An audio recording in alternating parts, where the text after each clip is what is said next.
விஜய் வெளியவே வரமாட்டாரா அப்படின்னு பல கேள்விகள் இருந்தது. இன்னைக்கு 2 தொகுதிகளில் விஜய் போட்டிடுறாரு. அவர் நடத்துற கூட்டத்தில் ஏதோ ஒரு அசம்பாவிதம் நடந்துருது. இல்லைங்க, மக்களுடைய வருகையை கட்டுப்படுத்த முடியல. அதுக்கு தலைவர் பொறுப்பாக முடியாது. அதனால எவ்வளவு கூட்டம் வந்தாலும் அதை கட்டுப்படுத்த வேண்டிய பொறுப்பு காவல்துறைக்கும் அரசுக்கும் தான்.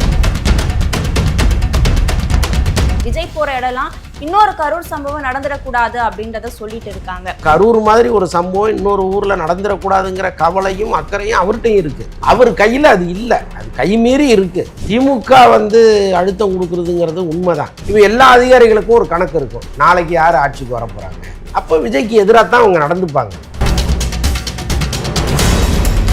விஜயோடைய அந்த சொத்து விவரம் நிறைய விமர்சனத்துக்கு உள்ளாகி இருக்கு சார். என்னையாது இவர் ஏற்கனவே அந்த குடும்பத்தை ஒதுக்கி வச்சுட்டாரு. ஏதோ ஒரு பெத்த கடனுக்கு கொடுத்ததை கூட இவர் கடன் கணக்கில் எழுதி வச்சிருக்காருன்னு நினைப்பாங்கல்ல. அதை ஏன் விஜய் உருவாக்குறாருன்னு நான் கேட்குறேன். குற்றம் இருக்கிறவங்களை வேட்பாளரா அறிவிச்சிருக்காங்க. இல்லைங்க, குற்ற பின்னணி இல்லாதவர்கள் எந்த கட்சியிலாவது இருக்காங்களா சொல்லுங்க. இப்போ அந்த படத்தை பற்றிய ஒரு அக்கறை அவருக்கு எதுக்கு இவ்வளவு காலம் கழித்து வரணும்? அப்போ காலம் கடந்து பேசுவது எந்த வகையிலும் பிரயோஜனம் இல்லைங்க. நீங்கள் இந்த மக்கள் செல்வாக்கு, இந்த கூட்டம், இதை மட்டும் வச்சுக்கிட்டு ஆட்சியை பிடிச்சிடலான்னு நினச்சி வந்துட்டீங்க. அதுதான் பெரிய பேக் ஃபயர் ஆகுது.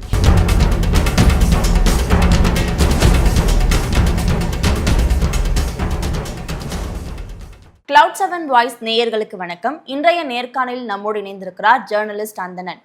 வணக்கம் சார். வணக்கம் சார்.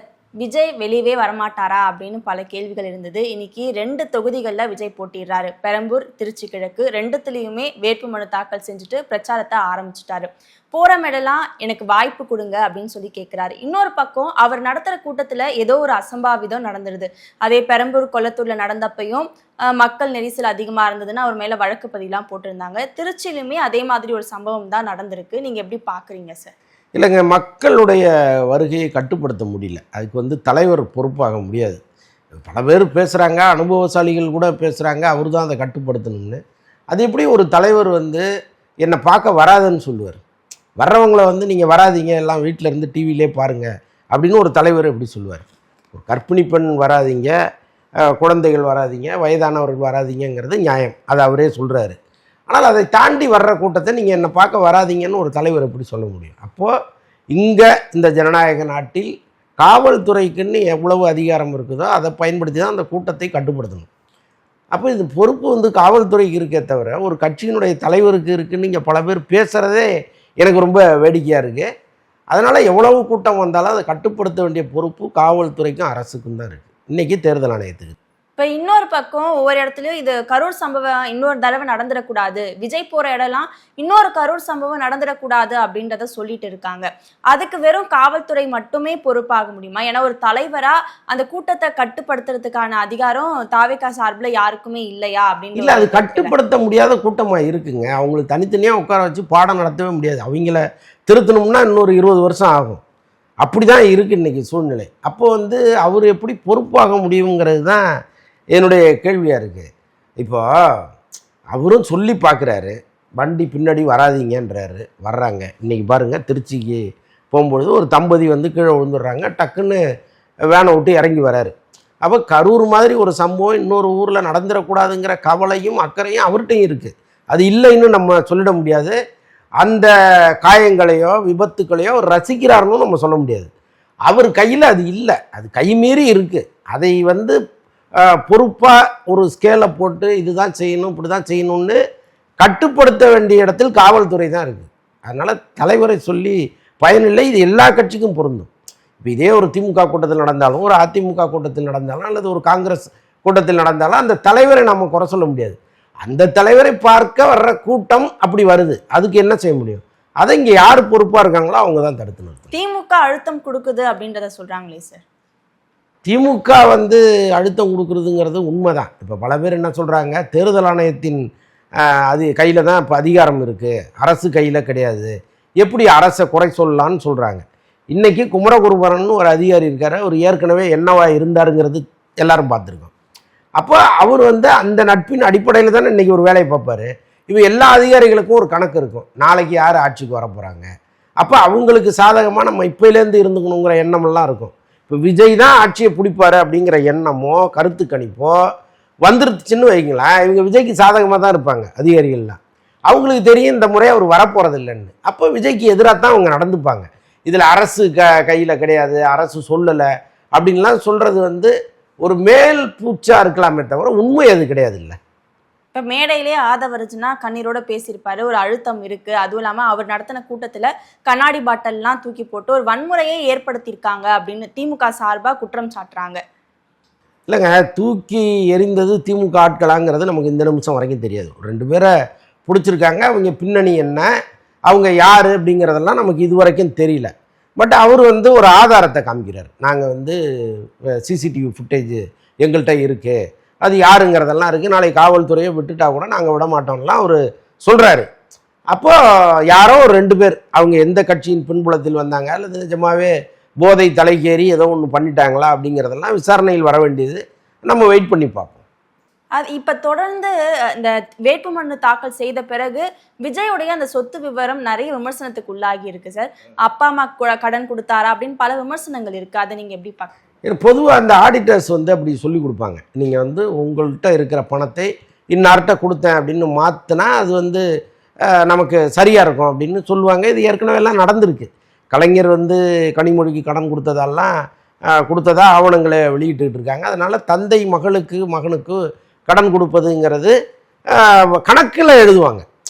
அது வந்து கடனாக கொடுக்கப்பட்டதாங்கிறது வேற, உள்ளார்ந்து கொடுக்கப்பட்டதா ஆத்மார்த்தமாக கொடுக்கப்பட்டதாங்கிறது வேற. ஆனால் அதை கடன் கணக்கில் எழுதுறதுங்கிறது ஒரு வழக்கமாக இருக்குது தேர்தல் ஆணையத்துக்கு ஒப்பிக்கிறதுங்கிறது. ஆனால் நான் என்ன சொல்கிறேன், இப்போ அவங்க வந்து கொடுத்ததெல்லாம் இப்போ டிஸ்பியூட் கிடையாது. ஆனால் இன்றைக்கி உங்கள் மகள் மனைவி இவங்க 3 பேர் மேலேயும் உங்களுக்கு ஒரு டிஸ்பியூட் இருக்குது.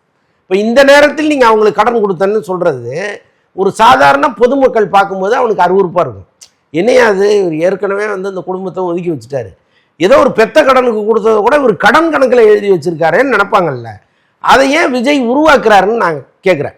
இப்போ அவங்க ஆடிட்டரே அப்படி ஒரு ஐடியா சொன்னார்னா, சார் வெளியில் தப்பாக ஏற்கனவே ஒரு பார்வை ஒன்று இருக்குது, நம்ம மேலே குடும்பத்தை விட்டு இவர் வந்துட்டாருங்கிறது ஒன்று இருக்குது, தாய் தந்தையை கூட பக்கத்தில் வச்சுக்கிறது இல்லை, மனைவியை வச்சுக்கிறது இல்லை, இப்படிலாம் பிரச்சனை இருக்கும் பொழுது நான் அவங்களுக்கு கொடுத்த தொகையை கடன் கணக்கில் எழுதுனா என்ன அசிங்கமாக பேசுவாங்க சார், அதனால் வேறு ஏதாவது மாற்று ஏற்பாடு பண்ணுங்கன்னு சொல்லணும்.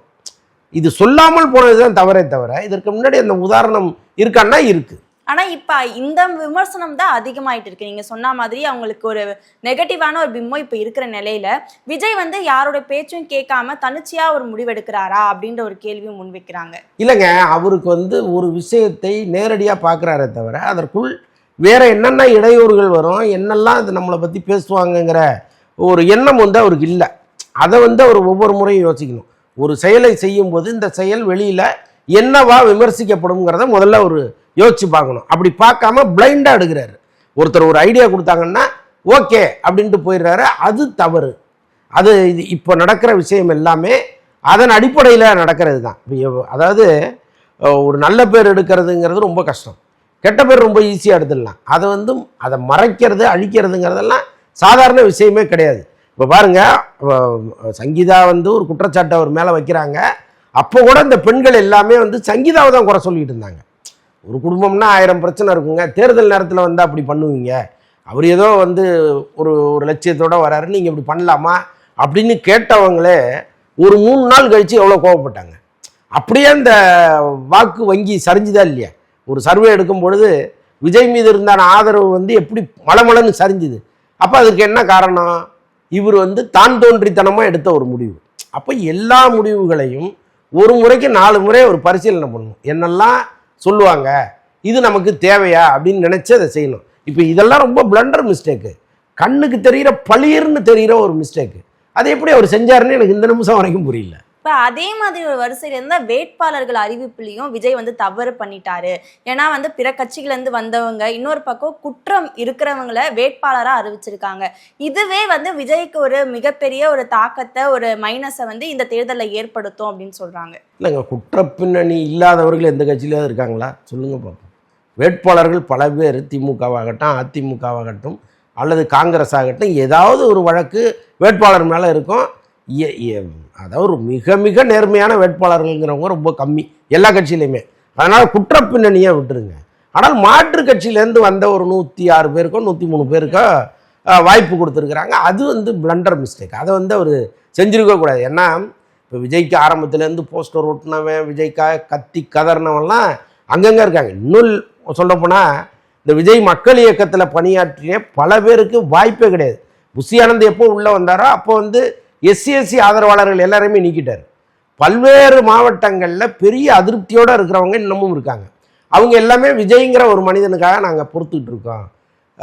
புஷி ஆனந்தை எதிர்க்கணும்னா நாங்கள் விஜயை சேர்த்து எதிர்க்கணும், எங்கள் தலைவரை எதுக்கு நாங்கள் எதிர்க்கணும், அதனால் நாங்கள் அமைதியாக அவருக்கு ஓட்டு போடுறோம், மற்றபடி நாங்கள் வந்து இதை வெளியில் நின்று வேடிக்கை பார்க்குறோன்ட்டு அமைதியாயிட்டாங்க. இப்போ பாருங்கள், விஜய் மக்கள் இயக்கத்தினுடைய பழைய தலைவர் ஒருத்தர் இப்போ புஷி ஆனந்தை எதிர்த்து நிற்கிறார். ஏன் நிற்கிறார் அப்படின்னா, புஷி ஆனந்தால் வெளியேற்றப்பட்டவர். அவர் மீண்டும் அந்த கட்சியில் சேரணும், தன்னை இணைத்து கொள்ளணும்னு அவர் போராடாத ஆளே கிடையாது.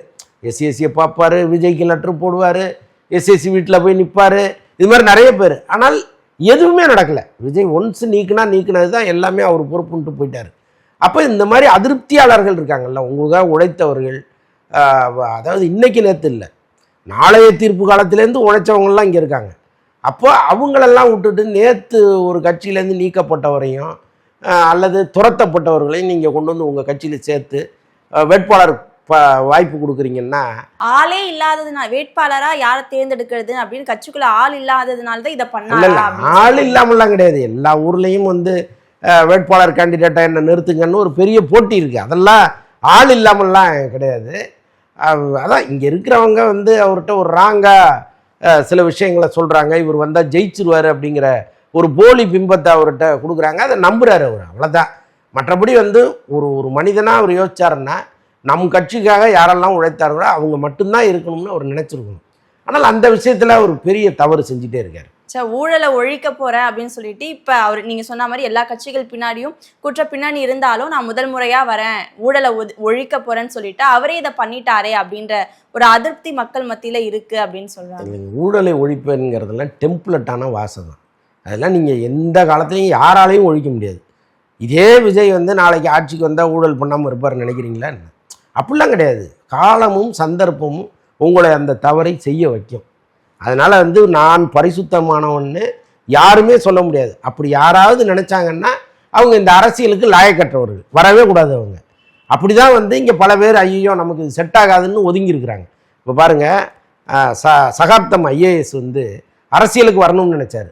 அவருடைய பேசிக் குவாலிஃபிகேஷனே வந்து ஊழலை ஒழிப்பேன்கிறது தான். அவர் இந்த அரசியலுக்கு வந்தாருன்னா நம்ம லாயக்கப்பட மாட்டோம்னு அவரே ஒதுங்கிட்டார், பார்த்தீங்களா?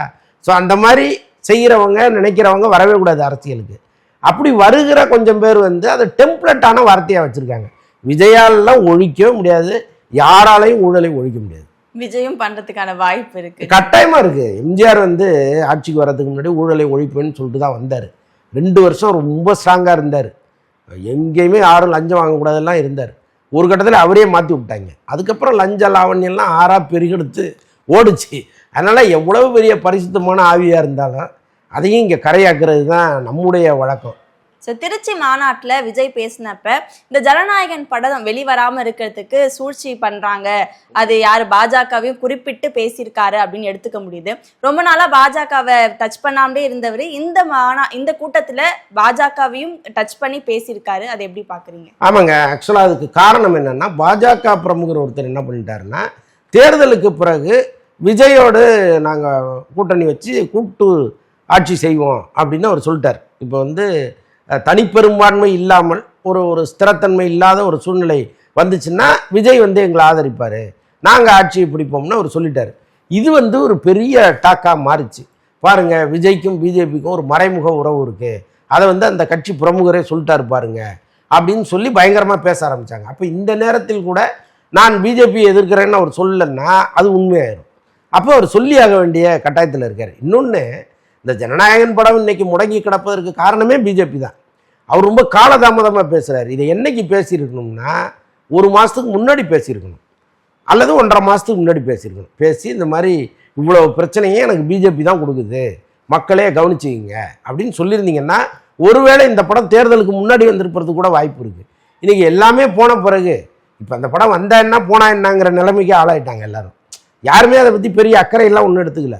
இப்போ வந்து அதை சொல்ல வேண்டிய அவசியமும் தேவையில்லைங்கிறேன்னா.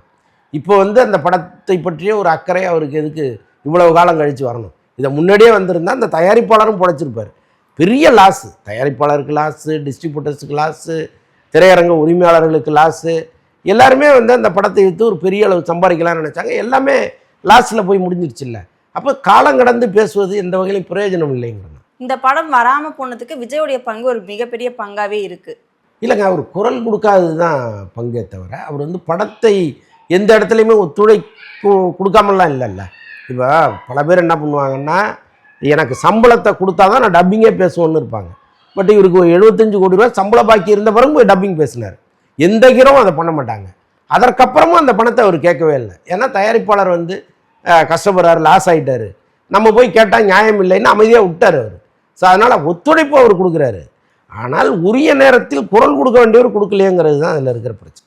சரி, இந்த தேர்தலில் எல்லா கட்சிகளும் பரப்புரையை மேற்கொண்டுட்டு வராங்க. ஆனால் அதிகமான பேச்சு திமுகவுக்கும் அதிமுகவுக்கும் இடையிலே தான் அந்த பேச்சு இருக்கே தவிர தாவேக்கா இந்த இடத்துல ரொம்ப சைலண்ட்டாக இருக்காங்களா அப்படின்னு ஒன்று இருக்குல்ல சார்? ஆமாங்க, ஆக்சுவலாக இபிஎஸும் முதல்வர் மு.க. ஸ்டாலினும் அவங்க வைக்கிற அந்த எதிர்கருத்துகள் இருக்கு இல்லையா, அது ரொம்ப கருத்தியல் ரீதியாக இருக்குது. நீ ஒன்று செஞ்ச அது தவறு, நான் செஞ்சதை நீ தவறுன்னு சொன்ன அதுதான் சரி, இப்படி போகுது அவங்களுடைய வாக்குவாதங்கள். இவர் வைக்கிற வாக்குவாதங்கள் எல்லாமே திமுக தீய சக்தி அப்படின்றத மட்டும். ஆமாம், ஆனால் இன்னைக்கு கொஞ்சம் மாறி இருக்காரு. திருச்சியில் அவர் பேசின பிரச்சார டோன்லாம் ரொம்ப நல்லா இருந்தது. இது வரைக்கும் இல்லாத அளவுக்கு அவர்கிட்ட ஒரு ப்ளசண்ட்டான முகம் இருந்துச்சு. ரொம்ப அந்த மக்களோடு ரொம்ப ஈஸியாக கனெக்ட் ஆகிற அளவுக்கு பேசினார். எப்படி இருக்கீங்க எல்லாம், நல்லா இருக்கீங்களா, ரொம்ப நேரமாக வெயிட் பண்ணுறீங்க போல இருக்குன்னு அப்படி ரொம்ப கேஷுவலாக ஆரம்பித்து அவங்களுடைய கேஸு பிரச்சனை, பல இடங்களில் டீ கடைகளை மூடினது, ரொம்ப அந்த டவுன் டு எர்த்தாக போய் அந்த மக்களோடு மக்களாக நின்று பேசுகிறது இருக்குல்ல, அதை முதல் முறையாக இப்போ தான் பண்ணியிருக்காரு அவர். இதை வந்து அவர் ஆரம்பத்துலேருந்து பண்ணணுங்கிறது தான் நான் தொடர்ந்து சொல்லிட்டு வர்றது. ரொம்ப காலதாமதமாக அதை கையில் எடுத்துருக்கிறாரு. நிறைய விஷயங்களை பேசினார். இன்றைக்கி ஓரளவுக்கு இன்றைக்கி அரசியல் சரியாக பேசியிருக்கிறாருன்னு நான் நம்புகிறேன். திருச்சியில் முக்கியமான அமைச்சரை பற்றியும் விமர்சனம் பண்ணியிருந்தார். இதை ஆரம்பத்திலே பண்ணியிருந்தாருன்னா இன்னும் அவருக்கு ஒரு நம்பிக்கையான ஒரு கூட்டம் சேர்ந்திருக்கும் அப்படின்ற ஒரு விமர்சனம் இருக்குது. இல்லைங்க, அப்படி சொல்ல முடியாது. ஏன்னா திருச்சியில் போகும்போது திருச்சியில் இருக்கிற அமைச்சரை பற்றி பேசணும்.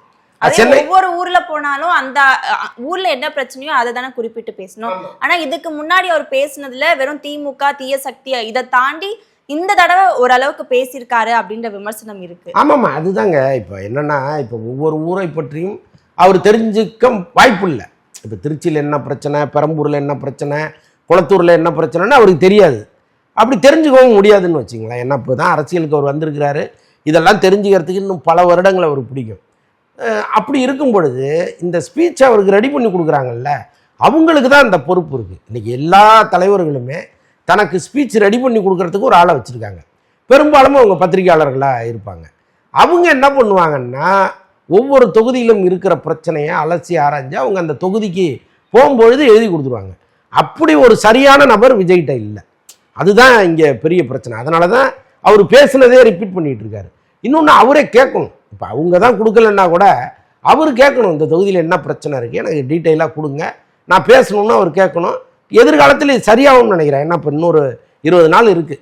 இந்த 20 நாளில் அவரை கொஞ்சம் மாற்றிக்கிட்டாருன்னா ஓரளவுக்கு ஒரு சரியான இடத்த பிடிக்கலாம். ஸோ இந்த 20 நாளில் இது ஒரு மாற்றத்துக்கான ஒரு சூழல் மட்டுமா? ஏன்னா தேர்தல் களம் எல்லாருமே ஒரு பக்கம் என்னென்ன பிரச்சனை இருக்குன்னு முன்னெடுத்து பேசிட்டு இருக்காங்க. இந்த நேரத்தில் கற்றுக்கிறதுக்கான ஒரு அவசியத்தோட விஜய் இருக்காரா?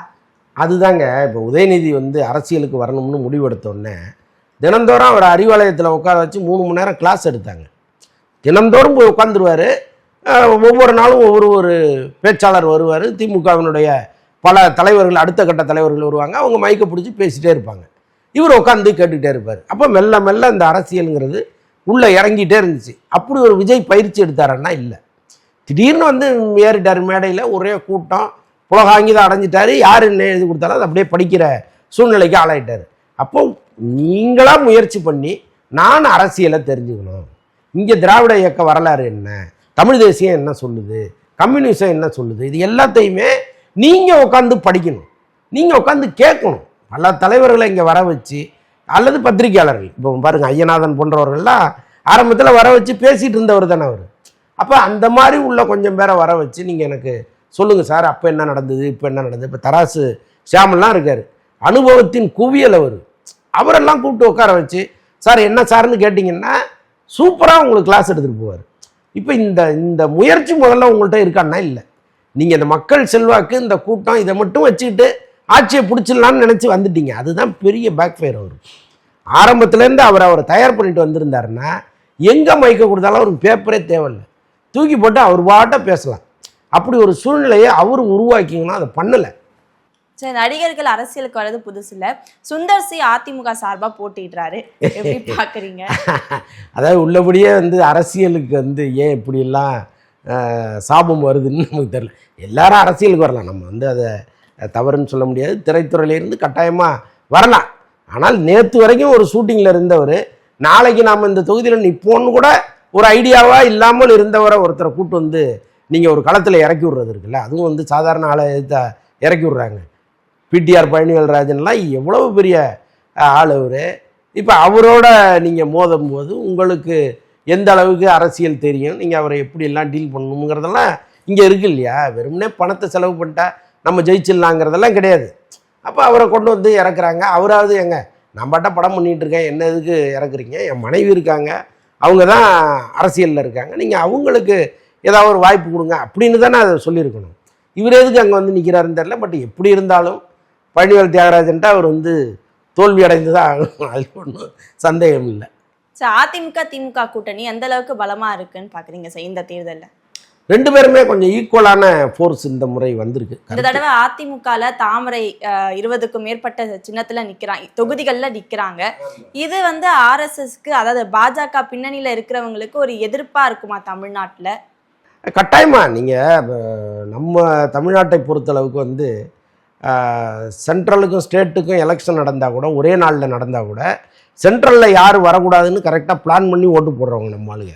ஸோ அதனால் அந்த தெளிவு நம்ம தமிழ்நாட்டில் உண்டு. அப்படி இருக்கும்போது அதிமுகவுக்கே வாக்களிக்கணும்னு அவங்க நினச்சா கூட பிஜேபி தவிர்த்து தான் வாக்களிப்பாங்க. ஸோ அப்படி ஒரு மனநிலையில் தான் தமிழ்நாடு நீண்ட காலமாக இருக்குது. இப்போ அண்மை காலமாக திருப்பரங்குன்றம் விவகாரங்கள்லாம் பார்க்குறவங்களுக்கு அமைதியாக இருக்கிற ஒரு தமிழ்நாட்டில் ஒரு மத கலவரத்தை தூண்டுவதற்கு இவங்க எவ்வளவு போராடுறாங்கங்கிறதெல்லாம் கட்டாயமாக தெரிஞ்சிருக்கும். அப்போ பிஜேபி இன்னும் 50 தொகுதியில்னா கூட அதை ஒதுக்கி வச்சு பார்க்குற அறிவு நம்ம மக்கள்கிட்ட இருக்குது. கட்டாயமாக தேர்தல் முடிஞ்ச பிறகு பார்க்க தானே போகிறேன். பல்வேறு தகவல்களை பகிர்ந்து கொண்டதுக்கு நன்றி. நன்றி.